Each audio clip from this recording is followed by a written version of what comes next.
Hello, everyone. My name is Michelle de Blasio, and I'll be talking about my semester abroad last semester in the fall of 2019, and I studied in Graz, Austria. So, first of all, I study German language and literature as well as adolescence education. So, I needed to study abroad in order to improve my German speaking, writing, literacy skills. Um, I chose Austria because I took a GLS course, which is offered at SUNY Oswego. That is when you take a class for a semester and you get to go to whatever city you study for a week. And I did that for Vienna, which is also in Austria. And I fell in love with the country and I decided to go back and study there. I also studied abroad through SUNY Binghamton, which is really cool for SUNY schools because you can study abroad through any SUNY program. So there was different options, and I wasn't limited to the programs we had at Oswego. So I studied abroad in Graz through Binghamton's program, and they transferred all my credits back. So it worked out really well. So here's a little bit about Graz, Österreich, and Österreich is Austria in German. So Graz is the capital of Steiermark, and it's in southeastern Austria. Steiermark is one of the 9 states in Austria. It is the country's second largest city, and the population is around 443,000. It also lies on the Mur River, and it is between the Styrian Alps. Also, it's about 2 hours by car to the country's capital city, which is Vienna, which is important because I went to Vienna for a lot of connecting things when I was traveling. So this is the university I went to. This is the main building, but the campus was kind of like all around the city, um, mainly in general in the same places, but this is the prettiest building, so I felt like I should include that here. So I took 4 classes. I took 3 classes in German and 1 class in English, and the English class was just to fill up credits, and it was about how to teach English as a foreign language, which was pretty cool because I'm also considering that. Um, I want to explain to you guys what Erasmus is. I don't know exactly what it stands for, but I studied abroad with a lot of Europeans, and when they don't say my semester abroad, they say, oh, my Erasmus exchange. So it's basically just when different European citizens travel to different countries for a semester during their college studies. So I was not considered one, but I got to have some of the benefits, such as there was this thing called an ESN card, and with that, you got to get many discounts for different things, such as I got discounts with Ryanair, and I got to save a lot of money on traveling. There was also different events with the ESN, such as going to different places in Austria or similar places closer, like Slovenia, or you went to different places, such as like a wine tour. Um, so then there's also the Mensa, and that is right next to this main building, and it is kind of like a dining hall. You just pick out your food, and they make the food is really well prepared, and it's really cheap, and it was a nice way to just have lunch in between your classes. And then also, they don't have on campus housing like they do here at Oswego. So I lived in a Studentenheim, which is like a student residence place, and I had my own. I shared an apartment with about 7 people, and we each had our own bedrooms, but we shared a kitchen, and a bathroom. And then the entire building, which was probably about 80 students, we shared a washer, machine, and dryer. So now I'm going to show you some of the main areas that were in Graz that I feel like are very important to share and are also very gorgeous. Most of these photos are from me. So this is Schlossberg, and in the top left corner, right over here, this is the Uhrturm, which is the clock tower, and it is the symbol of Graz. So whenever you think of Graz, you should probably think of this. Um, you can climb up the stairs here, and it's very energy consuming, but it's so worth it because the view is gorgeous. They also have a little garden. They have different like little cafes you can sit at, and here's the view. And also here is the view with my friends and I just sitting in front of it.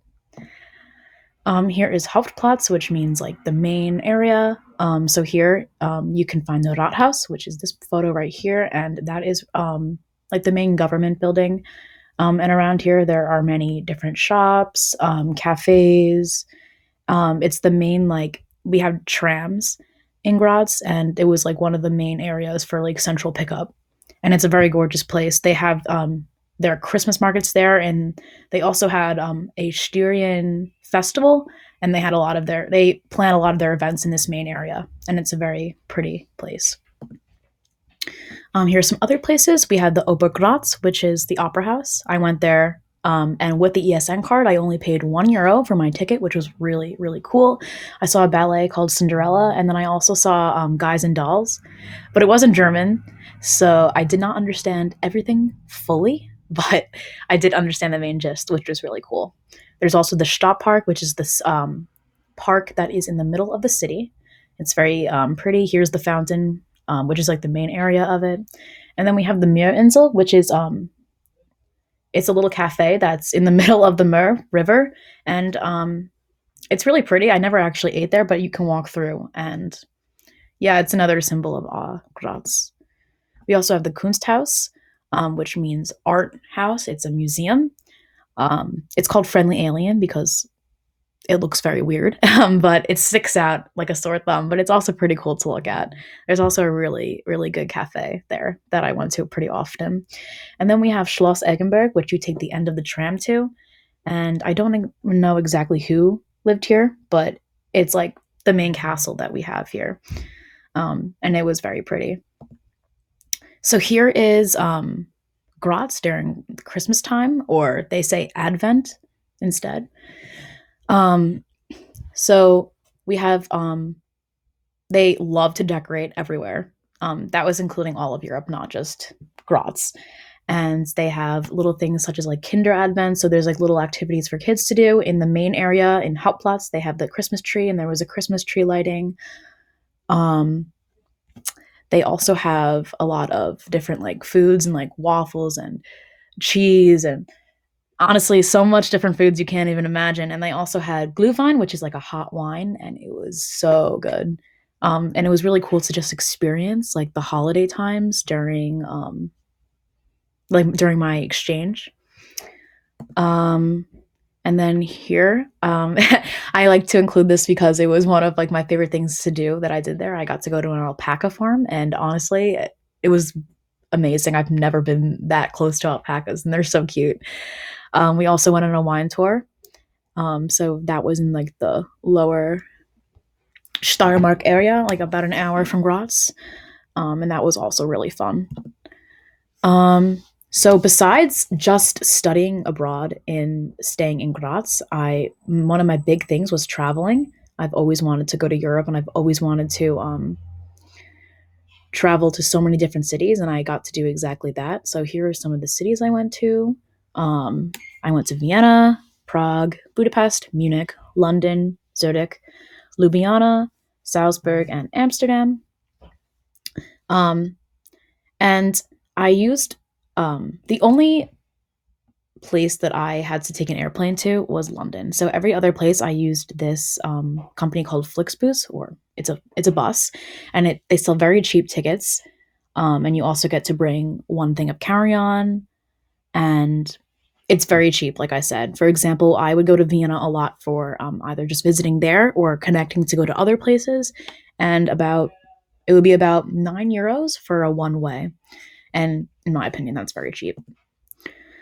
So a lot of people I feel like are kind of nervous to study abroad. They want to, but they also don't want to like miss out on a semester at school, or they're nervous that they're nervous for many reasons. So I wanted to talk about like if there was any complications when I studied abroad. So obviously there is culture shock a little bit especially when you first get there. So there's things that they do differently there that aren't like too like big changing in your life, but when you first get there, you're kind of confused. For example, like, even like with their manners, in the United States, we usually say like, "Oh, hi, how are you?" to like anybody, but if you don't know that person in Austria, they don't really like care. So, that, for example, when I went to the store, they'll just be like, "Hello." They're never gonna be like, "Hi, how are you?" And I mean, that didn't really bother me too much, but it was just kind of different. They also have like on Sundays that most of their stores are closed, so that's just something that took a little to get used to. Obviously, there was a language barrier, but since I study German, it was a good language barrier that I needed in order to help me improve. But so many of my friends from all over the world like didn't study German. They studied in Graz, but they studied their own things and they offered all classes in English. So I think a lot of students also are afraid that they don't want to take another language when they study abroad, but there's always, or mostly always, classes offered in English as well. And then homesickness, I don't know. I've wanted to go to Europe for forever, and I didn't. I Of course I missed home. I missed my family. I missed my friends. I missed being in Oswego, but I absolutely loved it there. And I really didn't want to come home. But that's just because I talk to my family and my friends a lot through phone, which is really good. Okay, so this is my overall experience. I just wanted to explain a few things. I think like the best thing overall was that I created so many new friendships. I still talk to my friends from Graz daily, and I plan to see them again. I literally have friends from all over the world, and I feel like that's so cool. I learned about so many new cultures in all the different countries I visited, and I loved that. I loved how every country in Europe, they have a lot of similarities, but they also have their own differences, especially in their own cultures, and I just love to experience that.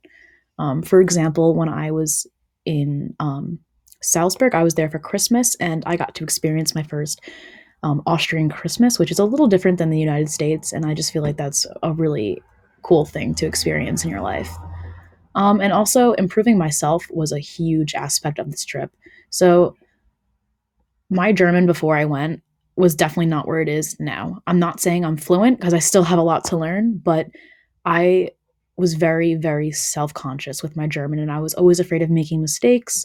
But once I got there, I realized that making mistakes is like a part of it. And as long as you get your point across, they really appreciate you trying to speak German. So I'm very, very more confident in my German. I feel like I have learned a lot. And I'm also very more confident in myself. I'm a shy person, and I felt as if I learned how to talk to people, um, got out of my comfort zone. I literally went there all by myself and had to figure out everything on my own, such as different transportation systems. And yeah, I just feel like a very more confident person now that I went abroad.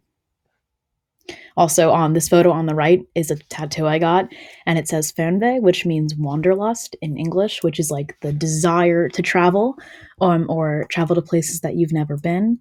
And it's a little symbol of my study abroad experience because I want to come back 100%, but it's also reminding me that I will be back, but that I also had many great experiences when I was there and I got to travel a lot.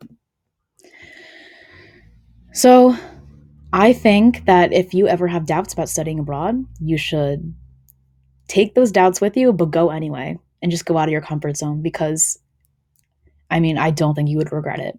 So here's a little quote I found: traveling, it leaves you speechless, then turns you into a storyteller. And I can 100% vouch for this quote. I have so many stories to tell. I can literally sit there with you and talk about Europe for hours. So please, please, please, please, please study abroad. I really, really suggest it. So thank you. This is where I would ask questions, but this is online virtually. So thank you for listening.